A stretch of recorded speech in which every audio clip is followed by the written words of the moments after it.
শহীদুলের মন খারাপ। মন খারাপ থাকবো না। জোরে বলো। লটকন চাইছি কিনবো, বাগানে এসে লটকন কিনবো, কিন্তু আমারে দিল না। বাগানে এসে লটকন কিনবে, লটকনের বাগান হয়তো দিছে, লিজ দিছে। হ্যাঁ হ্যাঁ লিজ হ্যাঁ, দেওয়ার কারণে তোমাকে দেয় নাই। দেয় নাই, তোমাকে দেয় নাই। খাইতে তো আর নিষেধ করে নাই, না খাও। না না, খামো। হ্যাঁ, কিন্তু কিনে নিয়ে যাও বউয়ের জন্য। বউয়ের জন্য। তো তুমি বউকে না বলেই তো আসছো। হ্যাঁ আসছি। তার মানে তার মন ভোলানোর জন্য তুমি এটা নিয়ে যেতে চাচ্ছো। ইয়েস ইয়েস এবার বুঝতে পারছি না। ইয়েস। আমরা লটকনের ক্ষেতের মধ্যে না, বাগান না বলি, কারণ আমাদের এলাকার সরি সরি, খ্যাত। ক্ষেত, বাগান না, খ্যাত। বাগান না।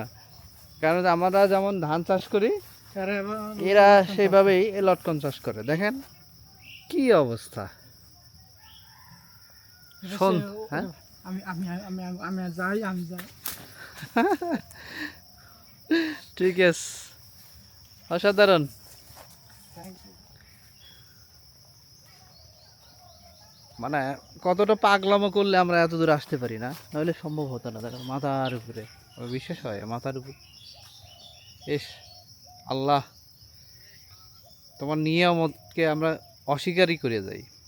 কারণ অস্বীকার না করলে তোমার নির্দেশনা অনুযায়ী তো চলতাম, তা কিন্তু চলি না।